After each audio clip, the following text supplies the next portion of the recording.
Greetings to you, beloved of God. Welcome to this video. This is going to be another one within the same theme and within the same framework of the glorious and powerful return of Jesus Christ. So we will continue, but before we do that, I just want to ask you, you don't mind, I hope, that I sometimes use cliffhangers, just as the last time. I hope not. Sometimes it is worth it to be a little bit held in suspense, right? So this is one of them. That was how I ended last video. But the thing is that in this time, I know for sure this case that you will not be disappointed. So let's continue with our study.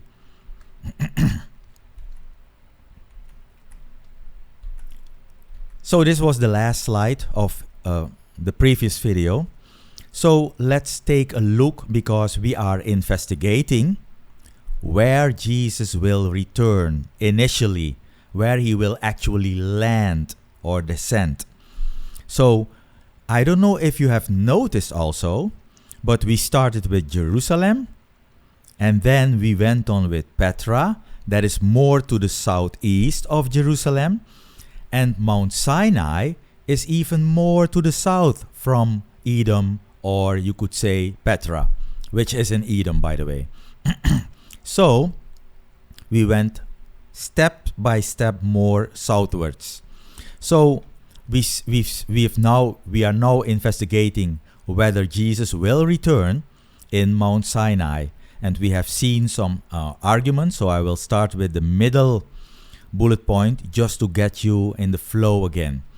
Furthermore, just as the Ark of the Covenant symbolizing Yahweh's presence originated from Sinai, that's a strong one, and eventually reached Jerusalem, the scriptures depict Jesus' triumphant procession in a similar manner. So additionally, also references in the blessing of Moses, Deuteronomy 33, remember, directly mention God coming from Sinai, while David in Psalm 68 associates Sinai with Jesus' majestic procession. So, is he coming to Mount Sinai first? Let's continue. The prophet Habakkuk also speaks of the regions of Midian and Cushan, both closely linked to Sinai, trembling at Jesus' return. Remember, these regions were trembling in terror, so to speak. It can be argued that Jesus doesn't commence his journey in Edom, but originates even further south at Mount Sinai. However, the scriptures do not explicitly state that this is exactly where he descends, truly descends. Adding complexity to this perspective are certain passages often overlooked that suggest Jesus' triumphant march may actually begin all the way back in Egypt. So, let's take a look and delve into these passages. Another frog in my throat, apparently. So, let's take a look. Egypt. Another viewpoint posits that upon his return, Jesus will not only follow the path of the Ark of the Covenant from Sinai to Jerusalem, but will essentially reenact the entire Exodus, starting specifically in Egypt. How about that?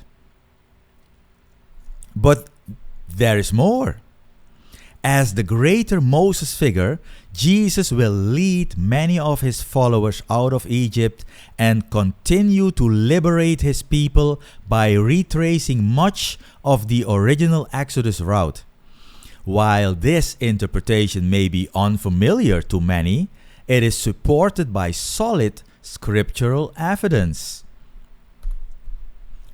The rationale for Jesus' return to Egypt includes the indication that during the Great Tribulation, numerous individuals from Israel who flee will actually seek refuge in Egypt. Oh yes. So it's as far as Egypt where they will seek refuge. Moses alludes to this scenario when describing the consequences Israel will face for violating the covenant. Look at what he says, what he prophesies in Deuteronomy 28, verse 68. Listen to this. Then Yahweh will bring you what? What is this word? Back. So this is not talking about the past. Yahweh will bring you back on ships to Egypt by the same way of which I said to you, you should not again see it further. There you will put yourselves up for sale to your very enemies, as man-slaves and as bondmates. Yet, look at this, what a humiliation. Yet there will be no buyer.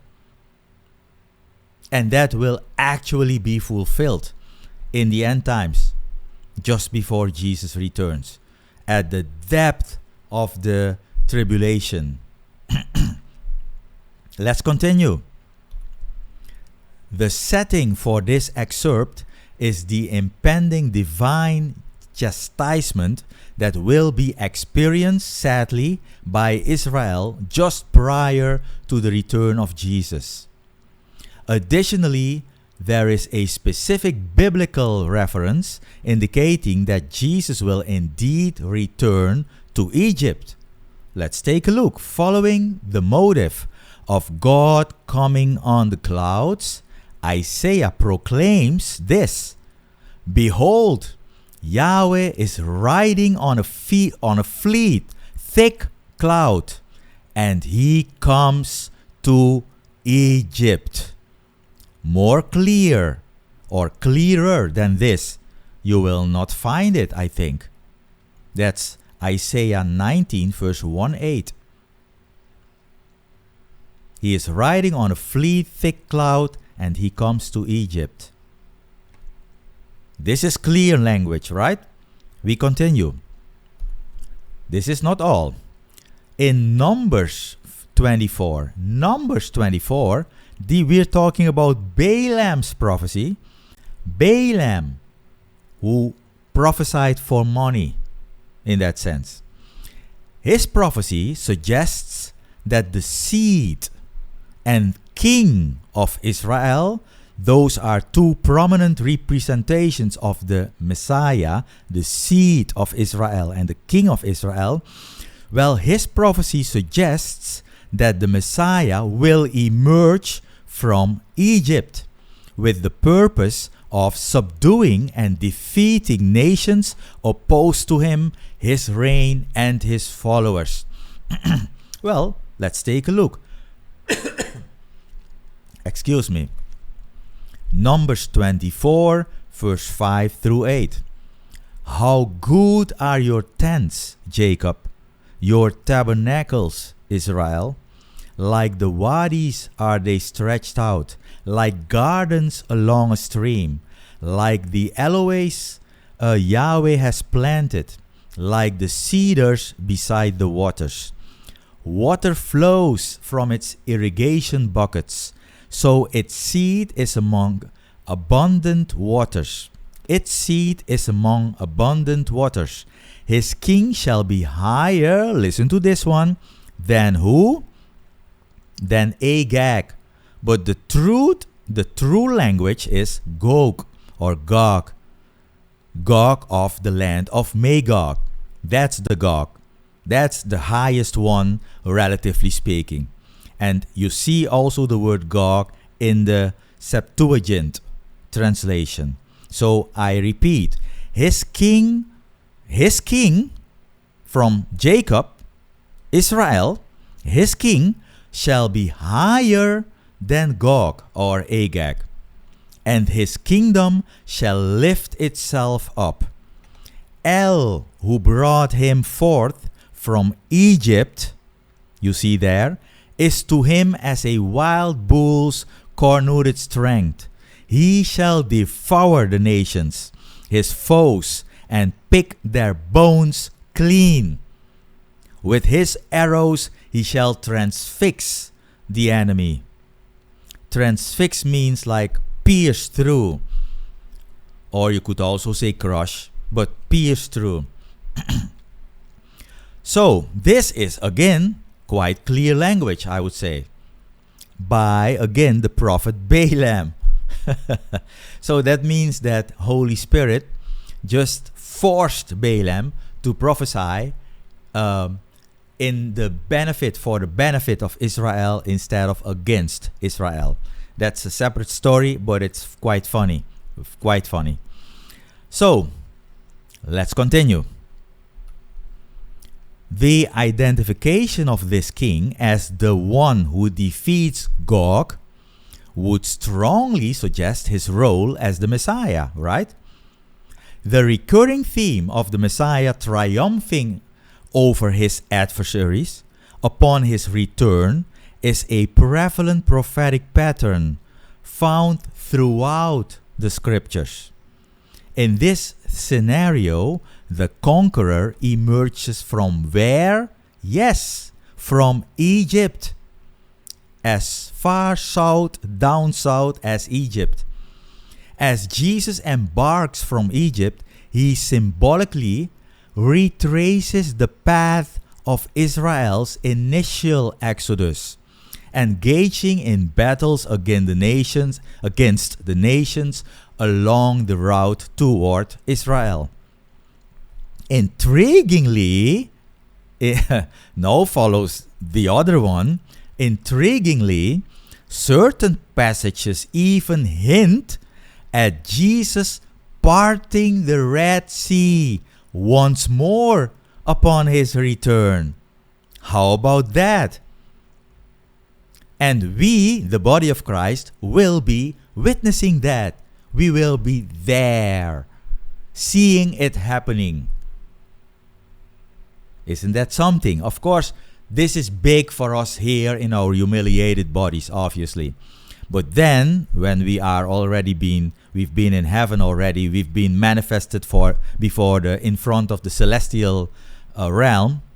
Of course, then it will be nothing to us. Of course. But now we are learning and growing in the realization of God, i.e. also His plan, obviously. So let's exalt in this expectation too, even if it's maybe a relative small one, if you want. But He will part the Red Sea once more, and that is great. That is nice. Let's be glad that we will be there, because that's what I believe. Let's continue. For this parting of the Red Sea to occur, He would need to commence His journey in Egypt, of course, and progress towards Mount Sinai. In Isaiah 10, the prophet discusses the Lord's judgment upon the Assyrian, often called the Assyrian, and let's continue. You will see that automatically. Within the broader context of Israel's ultimate chastisement and redemption. The term Assyria or Assyrian in this context symbolizes the end times adversary, the beast. He is the Assyrian, or sometimes referred to as Assyria in that sense. So what does Isaiah convey about the Lord during that period? Let's take a look. Isaiah 10, verse 24 through 26. Therefore, thus says my Lord Yahweh of hosts, O do not fear, my people, dwellers of Zion, because of Assyria, who smites you with a club and lifts over you his rod in the manner of Egypt, do not fear him, for it is only a little bit when indignation will be concluded, and my anger over their strategy, the strategy of Assyria. Yahweh of hosts will brandish a whip over him, like the smiting of Midian at the rock of Oreb. And when his rod will be upon the sea, what sea? The Red Sea, and he will lift it up in the manner of Egypt. Look at that. This is a great allusion. I mean, the Assyrian smote Israel at the time of the Great Tribulation with his club, and he lifted over Israel his rod in the manner of Egypt. What does it mean? It will happen in the end times, but it alludes back, it refers to the history of Israel being in slavery in Egypt. Because what, in my view, I'm just sharing my view, what I've learned is that the Pharaoh of the bloodline, I would say the bloodline of pharaohs, plural, at that time that Israel was made slave in Egypt, though that bloodline was an Assyrian bloodline. So it was often even the case that all the pharaohs during all the centuries where Israel was a mighty empire in the world, those pharaohs were not always, often even not Egyptian. They were from other areas. And the ones who were in charge while Israel was in slavery there, they were from Assyrian bloodline. So that is also a reason, listen to this, why the Pharaoh during, again, that made Israel slaves, that Pharaoh did not know Joseph a couple of hundred years earlier, because Joseph was a well-known king in Egypt and he did a lot of great things for Egypt. He was one of the best rulers in Egypt. Still, that Pharaoh didn't know him. It is somewhere in the scriptures, I know that, but it says that Pharaoh did not know Joseph. How is that possible?